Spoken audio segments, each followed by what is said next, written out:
Hey guys, Sean here, and welcome to the F1 Word Live and our usual Midweek Q and A interactive type thing. It's all about you tonight, so just pop your questions in the chat. We will try to answer as many as we can, and it is we this week.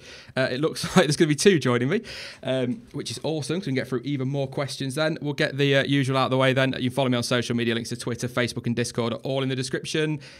You can support the stream, of course, through Streamlabs, and if you want to be a bit more long-term, you can go visit my Patreon page as well. All donations are grateful, but you don't really need to. It's just entirely up to you. But I hope we're all right. It looks like chat's ready for this one as ever. So, yeah, hello. TK. TK who's got a new name on this. That's awesome. So, yeah. We're going to kick off then, as we always do. Let's bring in, first off, Jonty. Good evening, Jonty. I'm all right. It's nice that you made it this week, mate.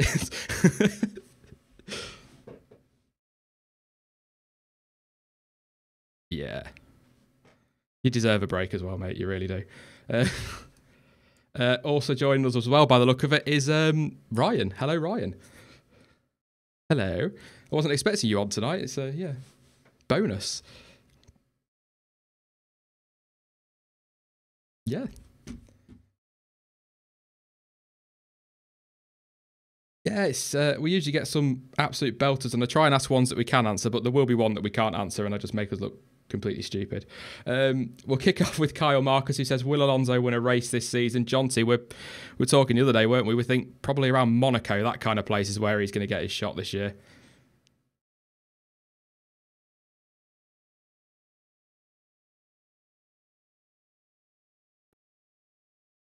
Yeah. Yeah. I just realised I didn't turn you both on, so they couldn't hear you. So yeah. Oh wow! Wow! Wow! Thank you. I'd love to pretend that's the first time, but it's not. Yeah. So you can hear them now. There you go. So we'll try that again. Monaco, Hungary, place like that for Alonso, really. Yeah. Yeah, that's. There's going to be several. Yeah, he might get a look at a couple of other tracks, depending on how the weather goes. If we get a wet race, he can do anything. Yeah, I'd agree with that. What do you reckon, Ryan? It's about right, and it's chassis for McLaren rather than engine, I think. Well, it is. It's typical for like that sort of circuit. Really, it's mainly down to the chassis. It's not really about engine power. You saw how good McLaren were over the last few years around that circuit. So yeah, I think they'll do pretty well. You know. Yeah. Erudito says it's not a stream without something going wrong at the start. Yeah, it's about right. Gibbo asks, will a rookie ever come close to the championship title like Lewis did in 07, cough, cough, Lando Norris? That's a tough one, because you've got to be... You're going to need Ferrari or Mercedes to put, or maybe Red Bull, put a proper rookie in the car to have a shot, really. That's a tough one. Well, in terms of Norris, no. Let's be honest. Unless McLaren do an absolute stellar job with the car, in terms of development, then maybe he is. We know he's good in any car. I mean, I've watched him in Formula Renault in those days, and he was obviously, he won both the 2.0 and the European 2.0 championships in 2016. So we know how good he is. So we'll see how he goes in F2. Obviously, it's a little bit different to what he's been driving like when he was at Hungary last year during the testing round there. So he has potential. I don't think he's going to emulate Lewis Hamilton, but I don't really see anyone else really, apart from Verstappen, who's currently on the grid, who has a good chance to do a Hamilton maybe, but we'll see. Yeah, I think in terms of Brits, I think really our best hope at the minute is Norris or Russell, but neither of them are quite there yet. So, yeah, I think we've got a while to wait. I was just going to say George Russell's got those early Mercedes links, so you never know what could happen, and he's certainly got the talent. Goblin 2003 says, do you play a lot of racing games? I don't, but I think, Ryan, you play some racing games from time to time, I think. Just from time to time. Most overrated driver in the field, asks Harrison Duncan. Jonty. Ooh. Because I'm that kind. That's a tricky one. I'd have to say there's an argument for Bottas. Obviously, he's good, or else he never would have got the Mercedes seat, but I don't think he really deserves that seat. No. Yeah. can't really think of anybody else that's a bit overrated when I look through the field, really. I mean, there's probably an argument for Raikkonen now, but he wasn't overrated, of course. But yeah, maybe Bottas. Tricky one, that, actually. It's a tough one, really, to say, if I'm honest with you. I'll probably say, if I had to pick one in general, probably be Bottas, personally. But yeah, it's really tough, really, to say something like that, you know. It's especially just before the start of the season as well, because Bottas might, it's unlikely, but he might blow everyone out of the water this year for all we know and prove us all wrong. So it's a bit true. I think he did all right for his first year, thrown in a little bit at the deep end, but it could have been better. But I think he did all right for me. Just got to see how he does this year, with the rumours of apparently Ocon's now in the line next year, you know, for 2019.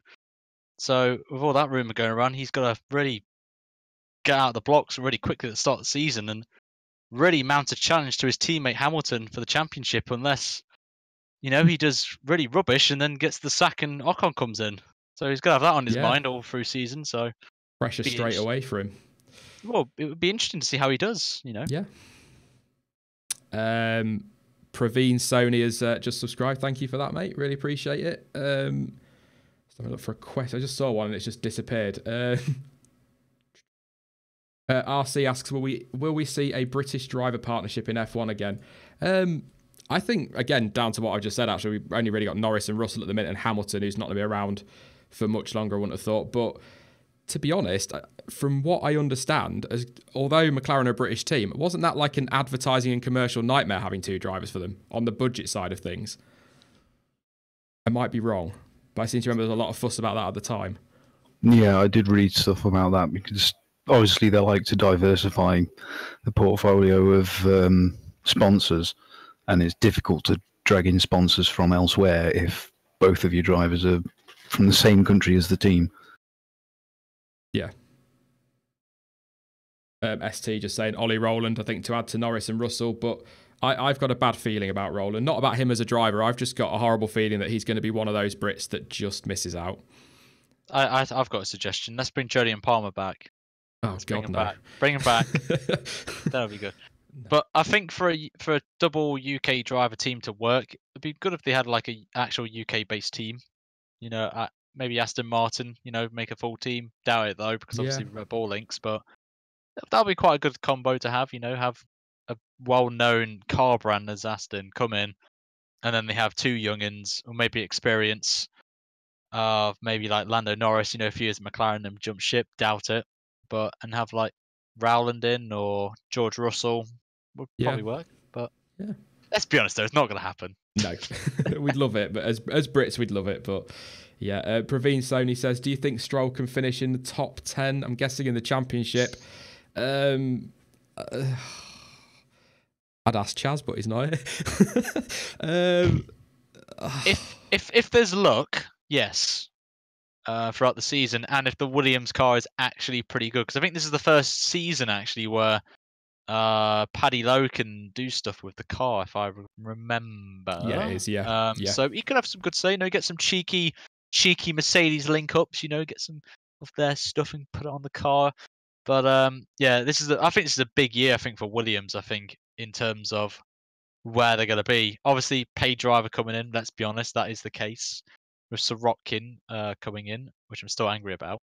Yeah.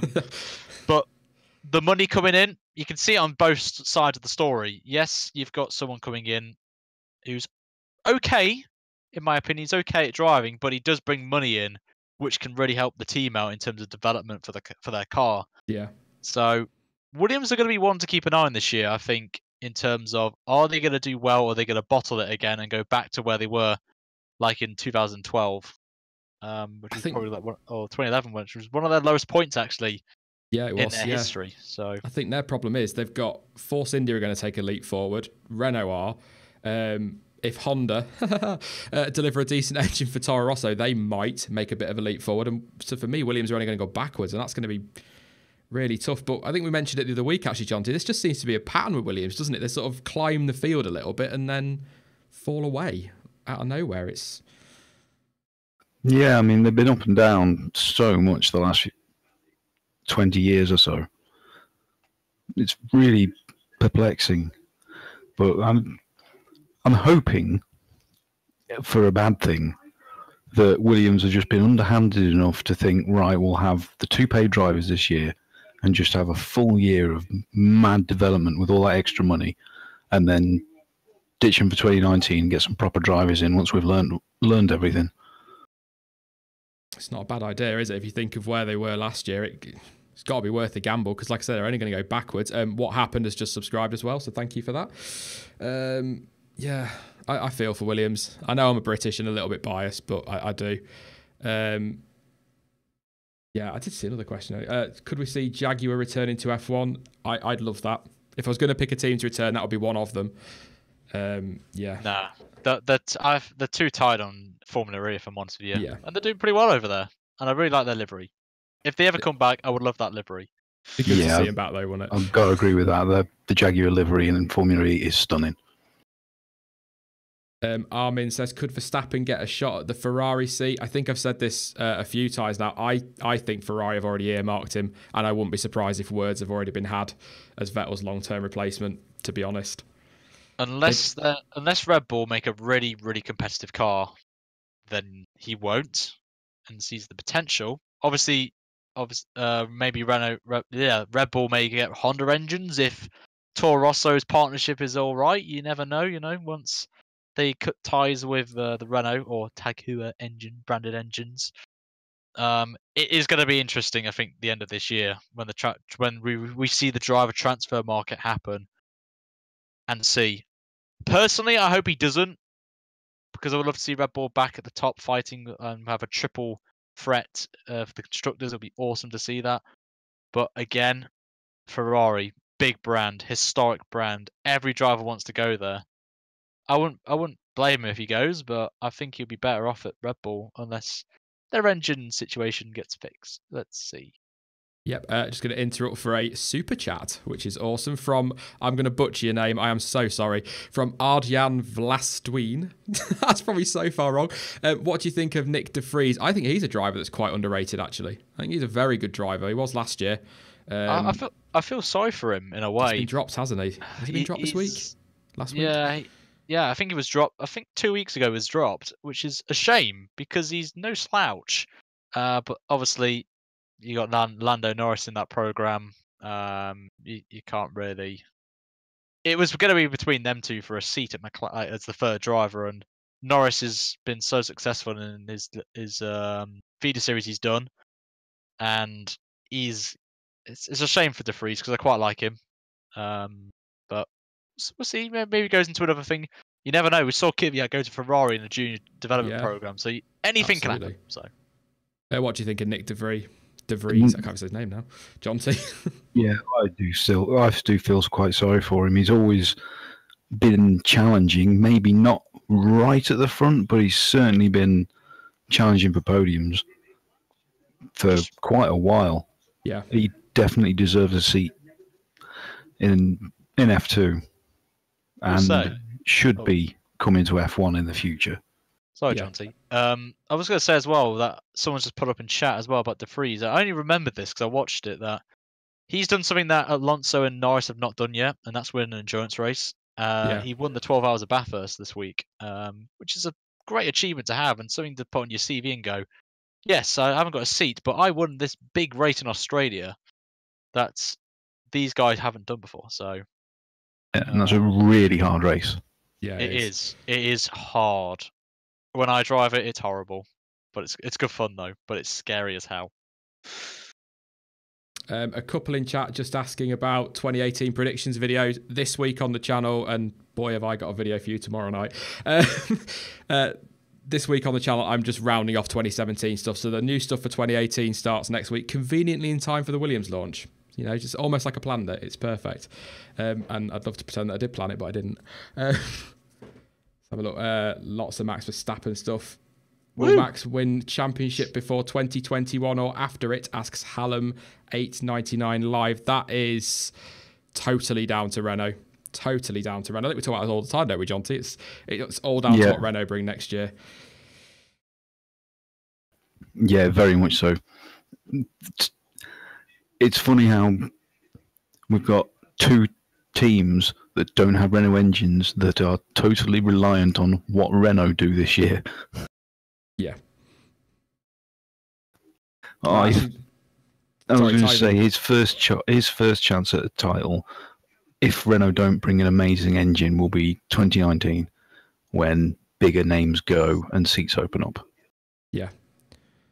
Zach Mullen ties in quite nicely there. Will Renault get back to the top in the future? I think realistically for them, and they've kind of more or less said it themselves, they're looking towards 2021 for that big leap ahead of Ferrari and Mercedes. So, which sounds a long time away, but it really isn't. So I think a few years, 2021 is their best shot, but I think that's the same for Honda as well, although they seem to think for some reason this week that they're going to be challenging top three. That's the hardest I've laughed for a long time, actually, to be honest.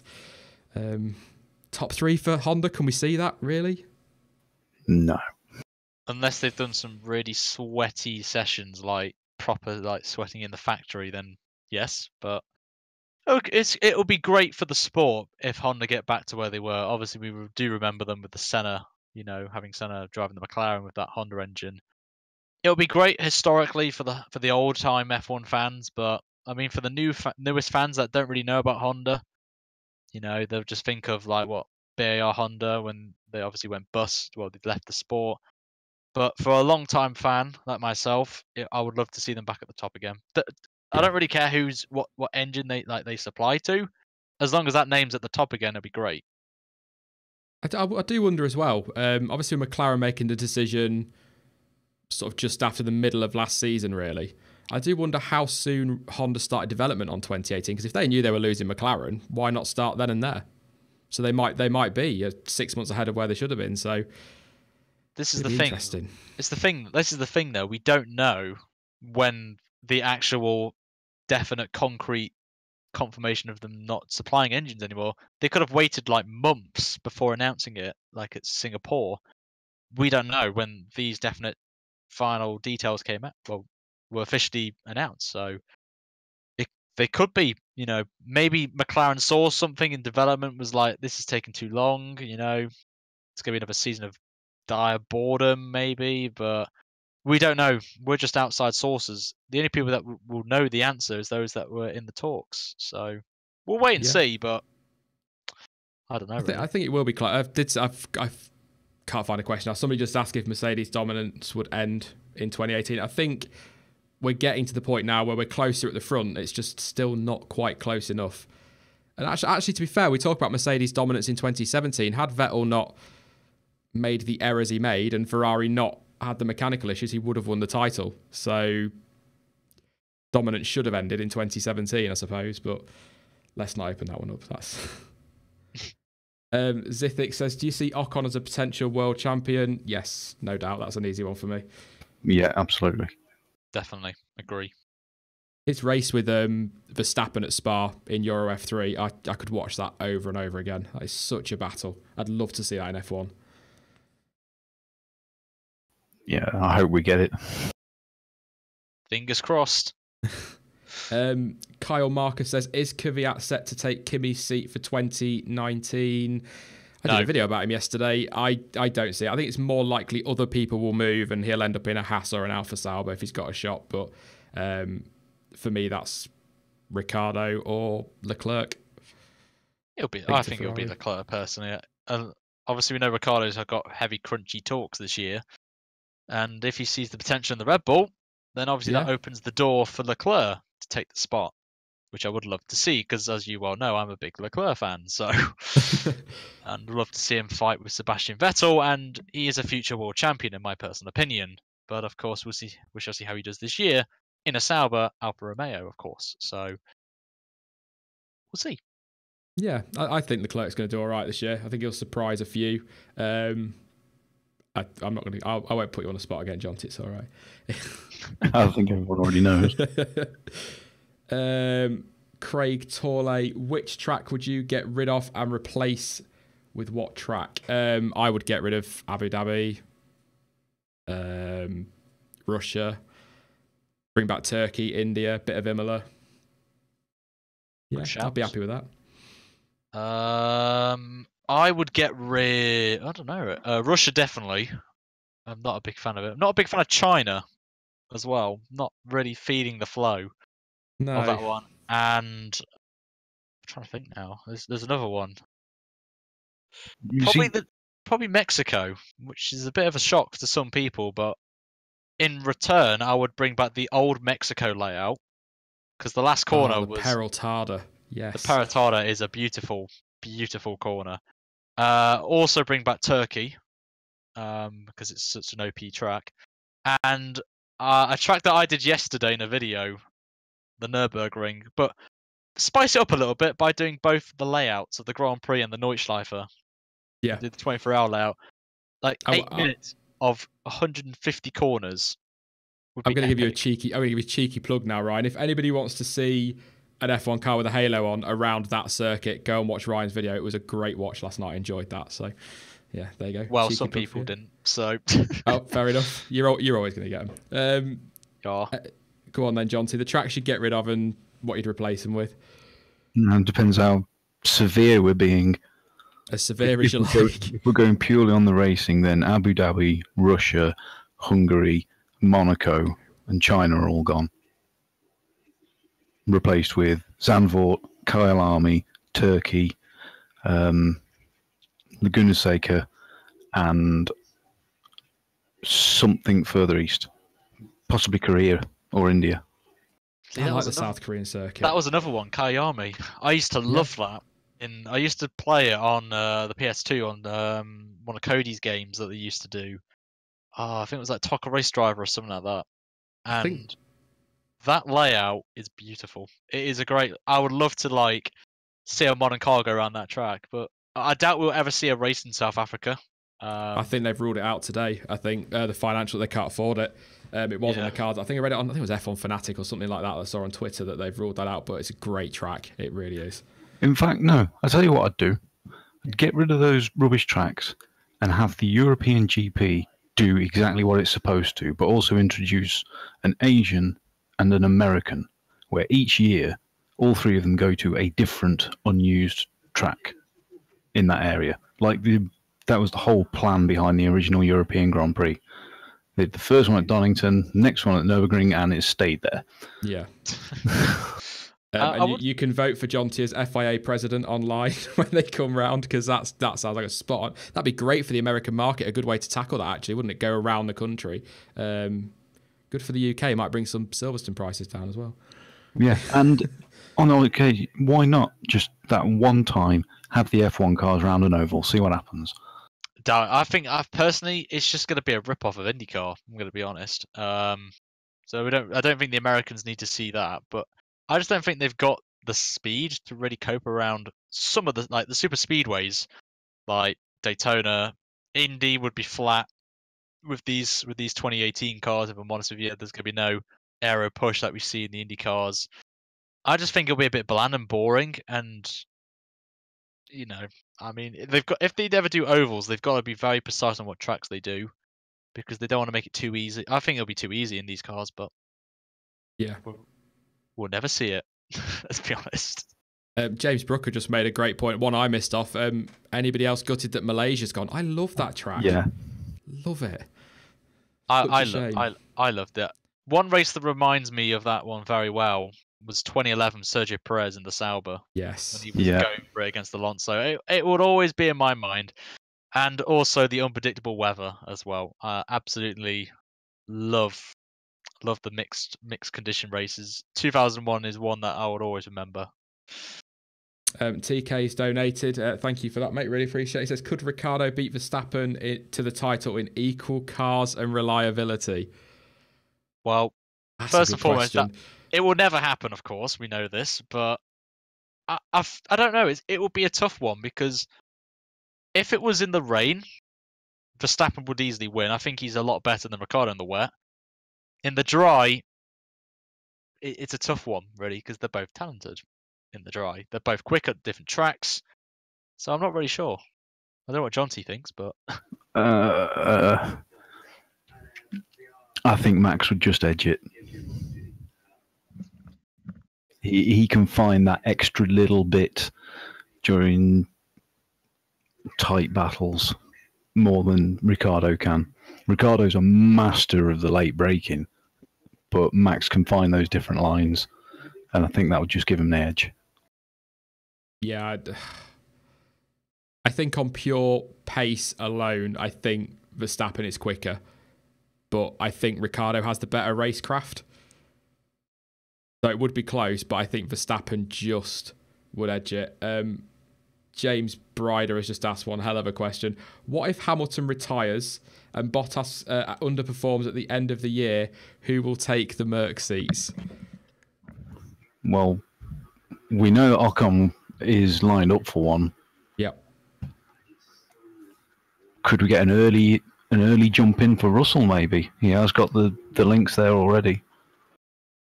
I'll throw one in. What about Ricardo? His contract's up. Hamilton announces mid-season he's going to retire. I don't think he will, but let's say he did. Or Verline. Or Verline, yeah.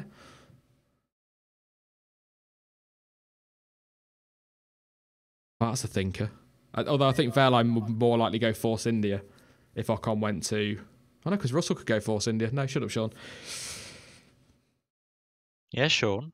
That's a tasty one. I like that. Zithix, could we see Checo returning to a top seat? I think his only shot's Ferrari, but I don't think that's going to happen now. His chance has gone. Let's be honest. Yeah, he blew it. He blew it at McLaren. So, yeah. That's what I've got to say. Hallam899 Live says, what rule change could make F1 more fun?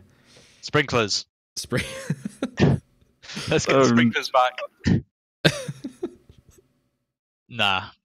If we're talking just fun, then snipers. Oh no! Just get past Maldonado. Yeah. Just get Maldonado to make a rare appearance in a car and just pump people off. That'll do. That's more dangerous than snipers, actually. Yeah. Well, Mario Kart, 3 balloons on the back.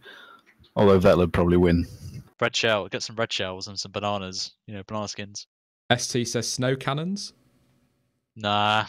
That wouldn't really work, would it? Or, if any of you have seen Mini Drivers, have the gun, the freeze gun that Kimi Räikkönen has, and just freeze everyone, give them like a 10-second freeze penalty or something, and then help out, these things can happen. So, or, have a button where, the Mercedes or something, if they're, a minute up the road, just, turn their engine off or something with a push of a button, give them their whirs, and just, But in terms of let's be realistic.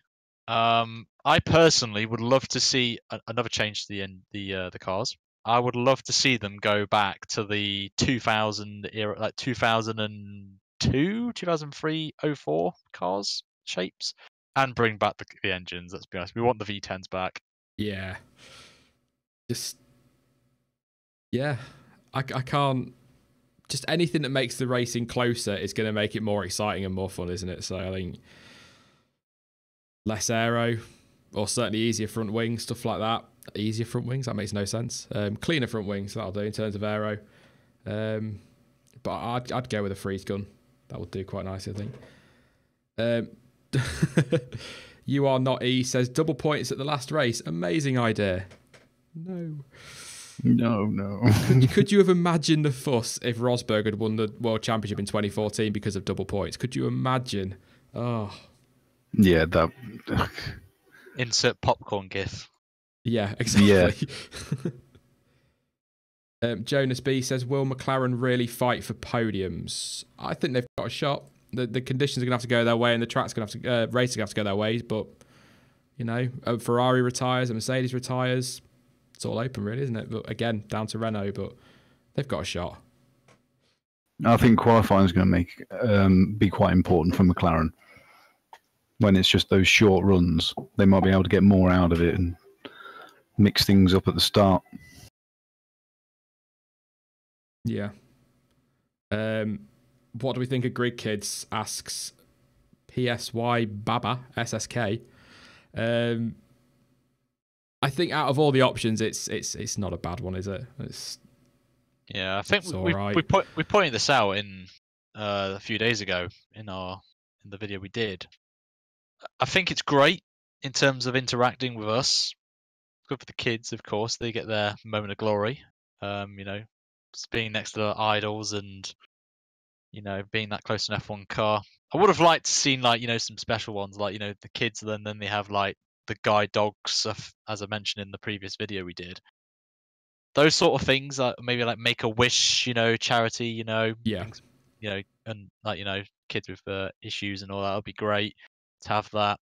And just charities in general, like every race they nominate a charity to come down and bring 20 people that are with the charity, and that would be a great idea and raise awareness. That's what I would have done. But kids is a good idea though. I think it's great because they're the young generation that will, in about 20 years' time, will continue watching the sport. And Yeah. I think that's where they need to start aiming at, is the younger generation, because there's a lot more F1 fans than they know that are young. I'm only saying this because I'm 25 and and I see even younger people now coming in and watching the sport, which is fantastic. So it's good. I think for me, I like the fact it's going to be young drivers as well. I think that it's going to give them a taste of that Formula One world, and I think that's a good thing. Anything you want to add, John T, on Grid Kids? Yeah, I was going to say it is good that it's young drivers, but as Ryan said, this is a massive opportunity to interact more with the people watching. Raise awareness for charities, maybe, or at the very least, have competitions so that it can be fans or fans' children that are getting out there to really get more interaction with people, so that there is more discussion about it in social media. Yeah. I can't find it now. I did just see a question asking about the classic point system and bringing that back. I like the top six as the classic point system, but I think nowadays that's going to make... If you think... I know it always kind of was this way, but we don't have... I guess you could say a Jordan to nick the points in that top six. You're going to have, as long as reliability is their way, Mercedes, Ferrari, Red Bull, and that kind of takes away the opportunity for some of the midfield teams. So it worked back then. I don't think it would work now. No, I mean I'm got used to the current point system because we see some great stories. Like for example, Jules Bianchi getting his 10th place in Monaco was a great, and for Manor as well, who have been pointless like for most of their career. But I did like when I started watching it was top 6 and then it went to top 8, of course. And yeah, I think the only issue if they ever brought it back was it would just be the same people with the same points, every week, as you mentioned, Sean. It would just be bland. I think if they ever went back, it would be bland. So I'm glad they've got it because it just gives more teams the opportunity to actually push their cars in development and really go for points and challenge like in the midfield, because we have seen some really good midfield battles last year.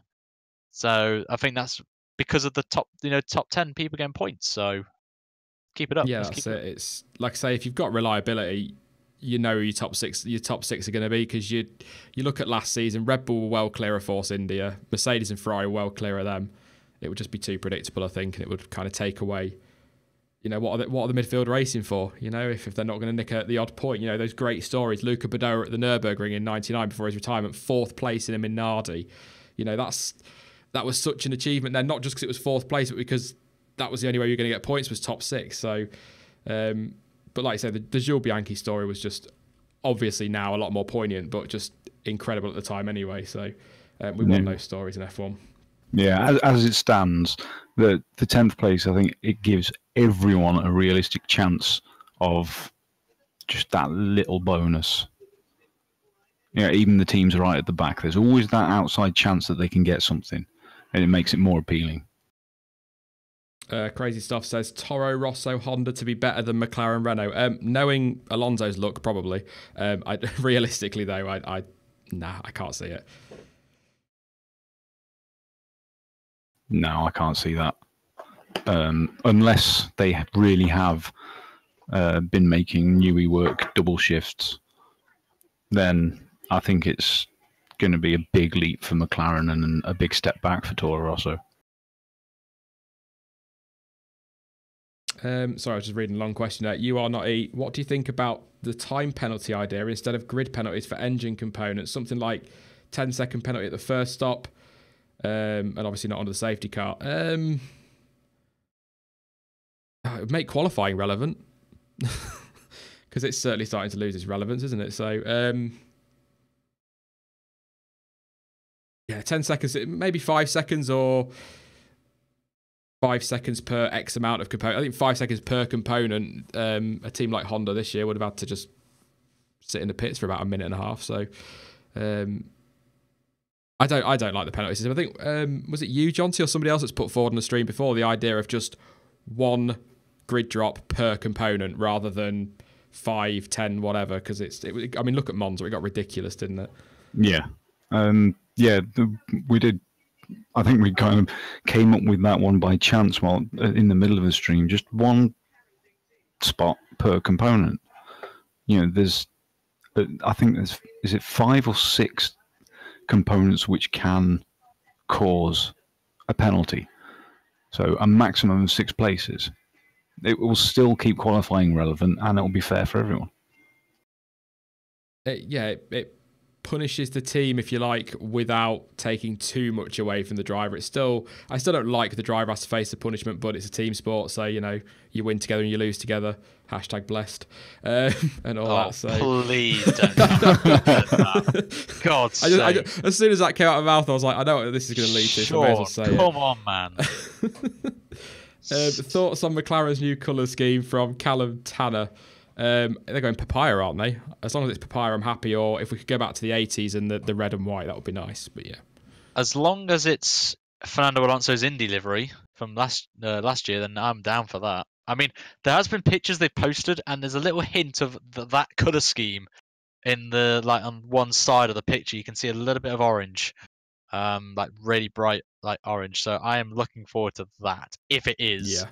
I mean, people were praising it and wanting it on the F1 car, and I think Zach Brown mentioned it in an interview, and it's something that he has to take into consideration. If the fans like it, even if they're not actual fans of McLaren, then obviously they should go. Then they'll probably bring some new people in, and it brings back the historicness of McLaren. Yeah, I love it. I love the papaya orange. I always did. Just give a shout out to 3 new subs. Willem Van Riot, I hope I got that right. Matt Claridge and UK Flyer 11. UK Flyer 11. Thank you for that again. I didn't like the McLaren livery in 2017, It was the wrong orange and the black. I just didn't like the black with it. The wrong orange. Red and black Ferrari livery. Yes. Yeah. Yeah. I know it's the colour of Ferrari and it's iconic, but it'd be nice if they mixed it up a little bit, wouldn't it? But yeah. Get some pink on there. Then it would really spice it up a little bit, let's be honest. Pink and black. That would be awesome. Oh, actually, no, that's Force India. Yeah, Force India have got that one. Purple. No, Torso have got that. I was going to ask you then, John, what your favourite livery was of all time, but that's the most ridiculous question because it was a 1991 Jordan. So I'm just going to move on. Yeah. I think it's well established. I like that 7-Up livery now. The green and yellow, like the Lotus, yeah. Yeah, British Racing Green, that's a colour I'd love to see back. Somehow. Some way. As long as no one wants the Hesketh liveries back. They were terrible. Oh, they were awful. Some shockers. Actually, we went to Donington again in November. Some of the liveries there, when you look back, were just awful. Then you just see one just stunning. Absolutely stunning. You're just like, yeah, that's what it should be. But some of them were awful. They've been sharing on Twitter today, actually, ready for pre-season testing, sort of 10 years ago today, 20 years ago today. And they shared the original Arrows livery. What the hell was that? Awful. Absolutely awful. Praveen Sony says, any realistic chance for a next British driver to be a world champion? I think we've kind of covered that, actually, didn't we? Norris or Russell, most likely next chance, but I think we've got a while to wait for that one. Ryan Harris, do you think Fernando's been robbed of 3 years of his career by Honda? Go on, John T. It's a fair statement. It really is. I mean, made bad decisions or unlucky decisions in his career, but moving to McLaren isn't really something you'd see as a bad decision. Honda should have done better. Yeah, I agree. And big shout out to Ryan, fellow Ryan. Big up. Yeah, I do agree with what Jonty said. Really, I was going to say the same thing. They must have had a thought of, okay, big project. We're coming back with Honda. They could be amazing that they were in the old glory days. We'll bring Alonso in, attracts him. Then it will bring the sponsors back. Alonso, big multiple world champion at McLaren again. Bring back to 2007 days, and he was thought, okay, well, this is a big project. We could be world champions, and it's been a flop, absolute flop. And yeah, they've gone back. They've gone to Renault. So yeah, waste of time. Ron Dennis, foot in mouth with that one, didn't he? Wow. That Sky. I keep going back to that Sky Sports interview with Martin Brundle when he said we will be winning races from next year, and it's like, what, 2015? No, it could have been any further from the truth. But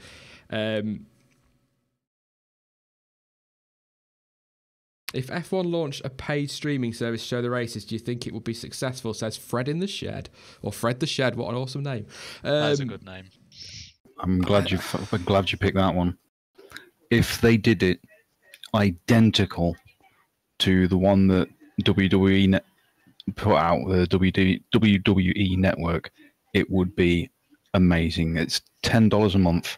You get every single live event and every race from the history, match from the history for free. And there's also documentaries as well, and like original TV shows as well. But you could, and also documentaries. So I know McLaren this week are releasing a documentary on Amazon Prime, which I am obviously going to watch, which looks actually pretty good from what I've seen.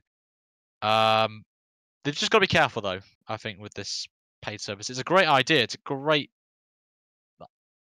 prospect. They just got to get it right, though, I think. And I think they've got something similar with IMSA in America, which is actually pretty good.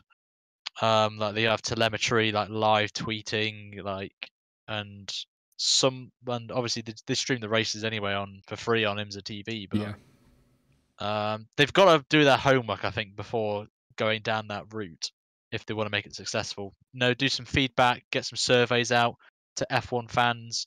Like, would you pay this much? How much would you pay if you had these features? John T mentioned it. Classic races included as well. How much would you pay for that?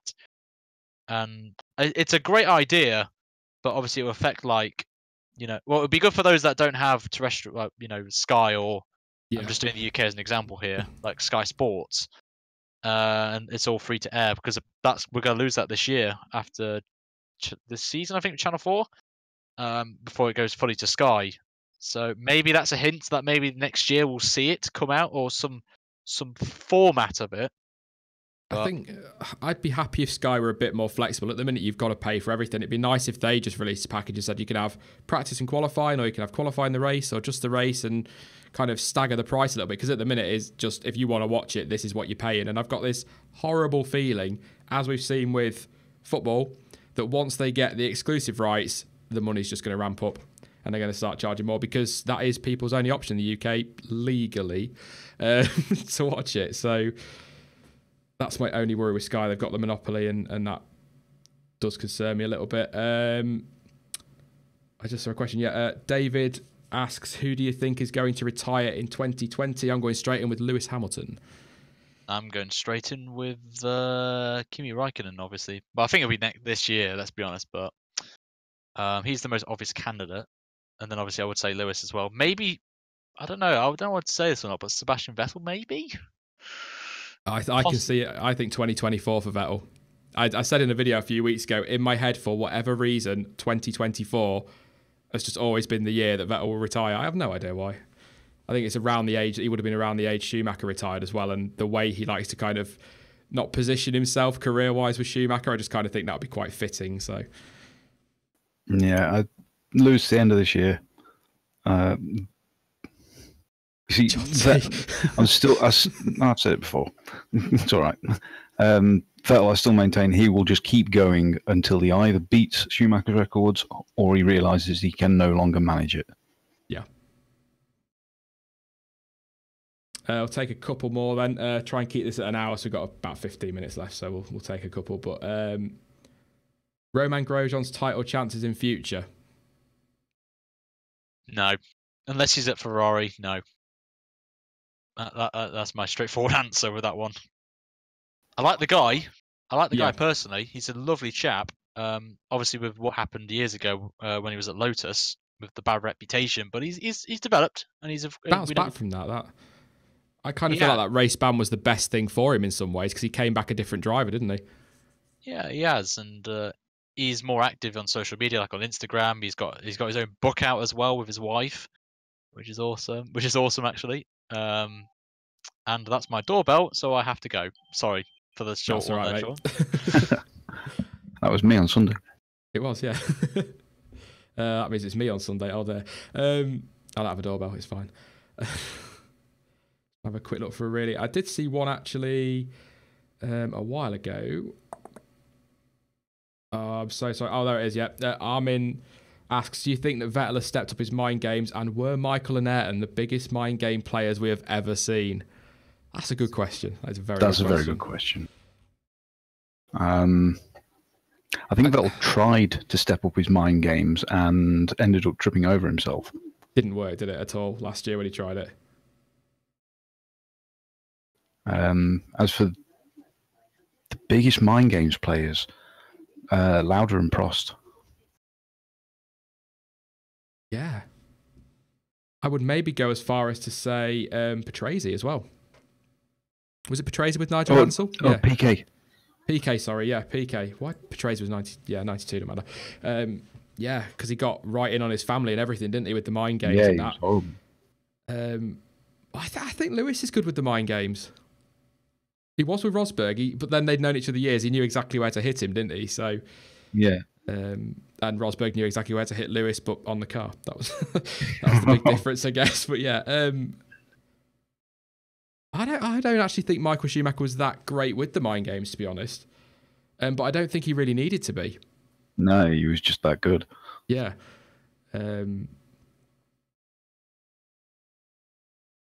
That's one I'd just like to answer. Yeah. Do you think Trulli is better than most people give him credit for? In one sense, yes. He is, without question, the best one-lap qualifier there's ever been.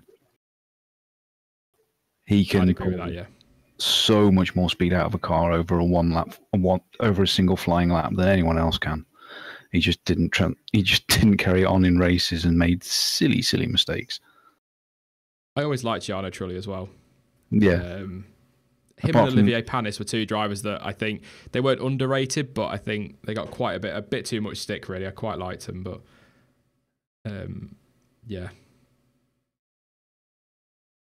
Racing said, was Trulli better than Ayrton in quali? I think he's going to your best one-lap qualifier. Honestly, I think he was. Because he was never really doing it with the top car. That made a much bigger difference. Maybe that's one for a Sunday debate one day, because I could see a lot of people disagree, and I disagree. I think Senna is the best over one lap we've seen, but I know what he's saying about Trulli. He was underrated in that respect, but he just didn't have the racecraft down, did he? That was the problem with Jarno Trulli. No, he made silly mistakes and blamed other people, like trying to start a fight with Adrian Sutil when it was Trulli's fault. Yeah. Rico says, what are your thoughts on Stoffel Van Dorn? I've said a couple of times now, I just think the jury's out on him a little bit. It was hard to judge him on 2017. He was nowhere near his teammate. But I do rate him as a driver, so I'm hoping 2018 is a big step up for him. Yeah. It wouldn't be fair to judge him on last year. Not like we judged some other drivers. I'm not saying any names. Did you? Oh, I will say, actually, did you see the Williams highlights of 2017 video on YouTube today? All 3 minutes of it. No, 59 seconds. I'm not even kidding. 59 seconds. Go check it out on YouTube. They Lance Stroll's podium, Lance Stroll's front row in Monza, and Massa's retirement. You know you've had a bad year when that's your highlights of the year. Yeah. Nothing against Stroll, just the fact that Williams, once upon a time, their highlights would have taken up an entire DVD as it is now, or video back then. You know, look at 97. Big highlights from their year then and multiple years since, but 59 seconds. Yeah, it's a bit embarrassing. Yeah. Gibbo, if everyone on the grid had the same car, who would be the top 3 fastest around 1 lap? I think Hamilton would be the fastest, is my opinion, because I think he is the fastest on the grid at the minute over 1 lap. I would then probably say... Probably Vettel and Alonso.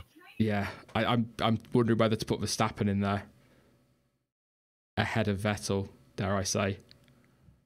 Because, I mean, Vettel's, aside from a couple of Grand Prix in 2017, very good with his racecraft, as I keep saying tonight for drivers. Verstappen is quick over 1 lap.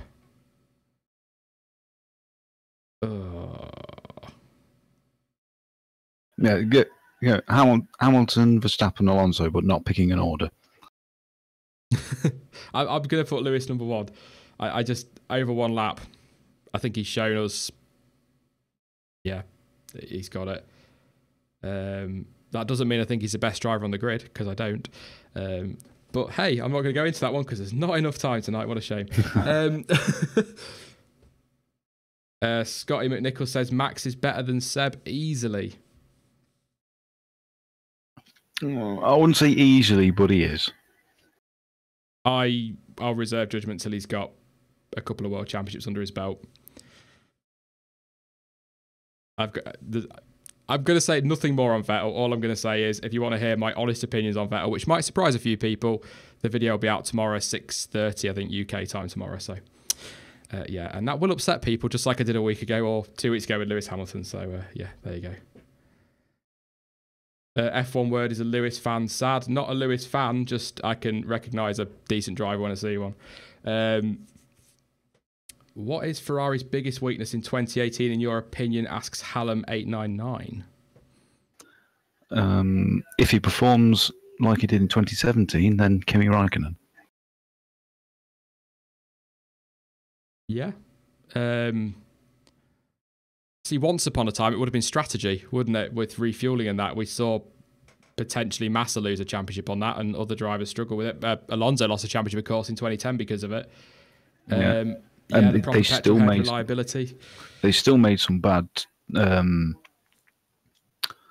strategy calls last year, with waiting too long to go for tyres or going too early. But I think team-wise, Kimi's going to cause problems. Yeah, I don't know how you feel. I do get the impression Kimi drives at his best when he's under pressure from Ferrari, and given that he's going into 2018 straight away under that pressure, he might surprise us early season, but he needs to surprise us early season because there's a lot of young drivers there that could easily jump in that seat. And as I've said before, Daniel Ricciardo out of contract at the end of the year. There's enough talent out there to fill that seat quite comfortably. So, yeah, I really hope he does. I really hope he arrives at Australia and shocks everyone. But I just get the feeling he doesn't care anymore. He reminded... trying to think back now to something. I can't remember what show I was watching. It was years ago now, but somebody mentioned about James Hunt and said that once he'd won his world championship, that was it. The hunger and the fire had gone. That's kind of what Kimi reminds me of. Got the championship, done what he needed to. Now he just needs to pay the bills, if you like. I know he was well off, no worries there, but that's kind of how it felt. Callum Tanner, Red Bull plus Mercedes engine equals world domination? Yes. Yeah, that's a very, very fair statement. There's a reason Mercedes won't give them an engine, and that's it. Going on from a Kvyat video last night, Crazy Stuff says, Vern or Kvyat? I'm going to go with that for the Red Bull seat back in 2015. Vern. Nothing against Kvyat. He'd had 1 year in the sport. Jean-Eric Verne should have been in that car alongside Daniel Ricciardo to replace Sebastian Vettel. Yeah, 100%. Nothing against Kvyat. Really like the guy. underrated, not brilliant, but underrated. I think he got a really rough deal, but I think he was rushed into that seat. Vern would have been perfect. And then maybe Kvyat after that. Obviously, then Verstappen came along. But yeah, at the time, I'd have done that. Yeah. Or possibly even Buemi. Yeah. I always rated Buemi. More so than Bourdais as well. I think Vern and Buemi are two examples of, like, not drivers that got away for Red Bull because they let them go, but the possibilities that were there for them. Rico, would Lance Stroll ever get a top seat? Depends what he does in 2018. He's pretty set at Williams, though, I think. So, yeah. Yeah. I've said it before. I really want him to prove us that criticised him this last season completely wrong in 2018 and us be stunned, but not necessarily because of his ability, but I don't see Williams building him a car to compete. So, yeah, that's fair. But yeah, we'll have 2, maybe 3 more questions. Let's see if we can get some great questions tonight again as ever, but let's see if we can get an absolute belter to finish on. If I spot it, I'll save it. Hallam899, will Carlos Sainz go to Red Bull if Max or Daniel leave in the future? Technically, he's on loan at Renault, so officially, yes. I don't think so. I think he's on loan, but I don't see him leaving Renault, if I'm being honest. If anything, that deal with Sainz is going to end up as a mate weight in the Renault deal if Honda don't step up their game. You know, kind of like, all right, Renault, you don't like us, we don't like you, but if you give us one of our engines, we'll let you keep Carlos Sainz for free. I can see that being maybe a play. Yeah, they could work it that way, but I would like him. I would like to see him get a chance in the full Red Bull team, not just Toro Rosso. So he's good enough.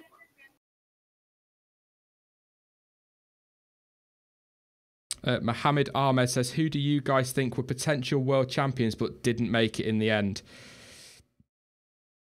Vern? I think I know Formula E is a different monster, but he's showing us over there what he could do. It's not a popular one, but I still think Barrichello. Yeah, Barrichello's a fair shout. Sai says Massa, yeah, or PSY says Massa, yeah. Nearly got that title. It's a good one. There's lots throughout history that I actually. Just quickly, I did see a question earlier saying, who was the driver who was the least deserving of the title they got for whatever reason when their teammate was better. I think Barrichello kind of falls in that. Yeah. He only didn't get the title in 2009 because Jensen was a bit better. Yeah. I'd agree with that. There was a lot around that as well, wasn't there? He thought there was British bias at play in that one as well, didn't he, at the time? But yeah, I think David Coulthard maybe. Yeah, could fall into that. It's tough, but I could, yeah. Yeah, because it just made me think about Ronnie Peterson again. That title should have been his. Yeah. But it was predetermined within the team that Mario Andretti was winning that year, despite Peterson being way faster. A couple saying Mark Webber. Chaz says Nico Rosberg.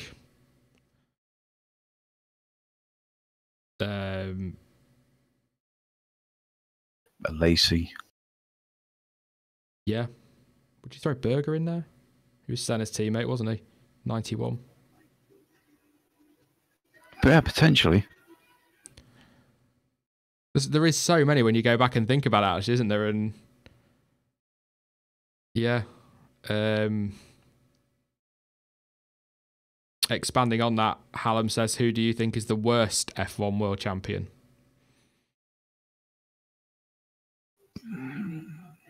Ooh. Sorry, just back to the previous question. Crazy Stuff says 1996 for Damon Hill.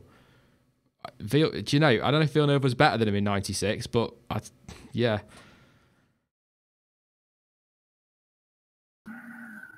He was the young pretender. He surprised, didn't he? So, worst world champion ever.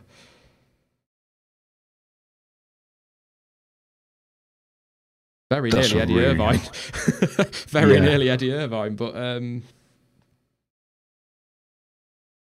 that's a very difficult question. I don't know about worst world champion, but I kind of want to put in there for maybe a slightly different question. Prost in '93. He came back because he knew he was going to win that championship, and nobody should turn up to a season knowing they're going to win a world championship. Yeah. That's nothing against him as a driver. At the end of the day, you know, he knew where the fastest car was, but I didn't like the '93 season at all. And that's nothing to do with being a bit of a Senna fan either. Oh, his name's got away from me now.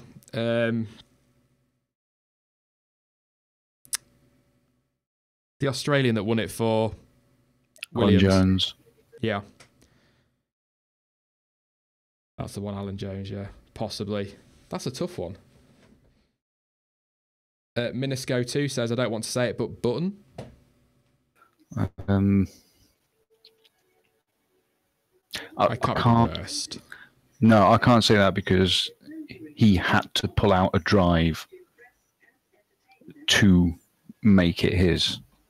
You know, the 2009 Brazilian Grand Prix, he proved that he was a champion with that race. Same as Vettel did in 2012. Yeah. Yeah, a drive from a driver who couldn't overtake, apparently. Yeah, exactly. Just looking for one to. I mean, that was a cracking question to finish on because I'm going to be on Google later trying to have a look back. But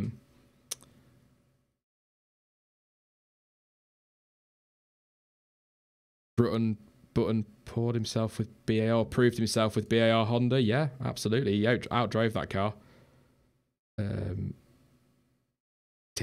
Very good point from the Mighty Dash. You can't say Button. He beat Hamilton and Alonso in the same car. Yeah. Very good point. Very good point.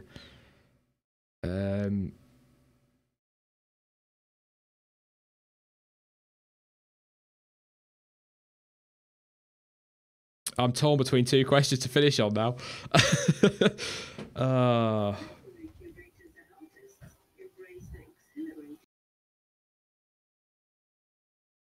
I'm going to ask both of them. Screw it, because they're both good. Again, I probably keep saying his name wrong, but Crazy Stuff says, worst F1 driver to ever start a Grand Prix. In his opinion, it's Scott Speed. Oh, no. There's way worse than Scott Speed. Ricardo Rosset gets a shout from me. Yuji Ide. Sharpie 8787. You're not the worst driver to start a Grand Prix, but you have just subscribed. Thank you for that. Welcome to the team, mate. Bedoa. No, I don't think Bedoa's out of Jolyon Palmer, says George. A few are going to say Palmer. I can see where that one's going. Bertrand Gachot. Yep. So many. I mean, Scott Speed wasn't great, but there was so much worse out there. Just having a look, see if any jogs of memory in the comments, but I think Maldonado, who won a race, unfortunately.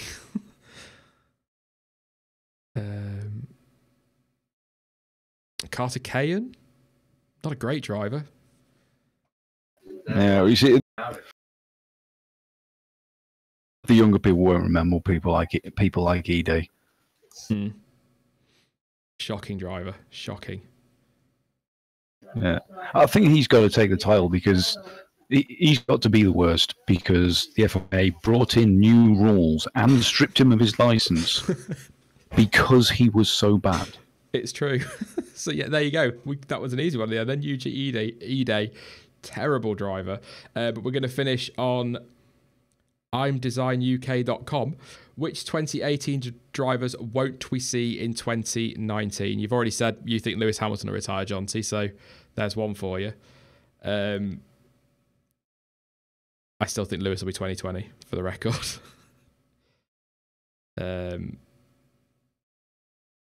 Kimi, yeah. Possibly Bottas if he doesn't step up this year. possibly Bottas, yeah. K-Mag maybe. K-Mag, yeah. Is Grosjean getting into the last knock-ins, or do you think he's just doing enough at Haas? I think he's doing enough because I think he's putting a lot more into the development than Magnussen is. Ericsson, hopefully.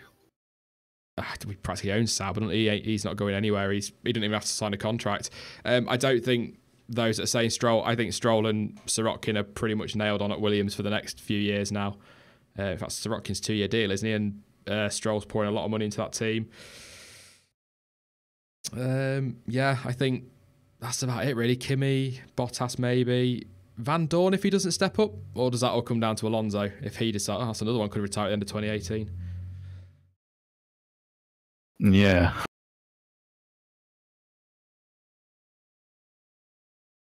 No, sorry, I know what I'm going back to the chat, but I was going to say, Scotty McNichol says Andrea De Cesaris was the worst. He's another one that gets a shout for a terrible driver at the start of the race, yeah.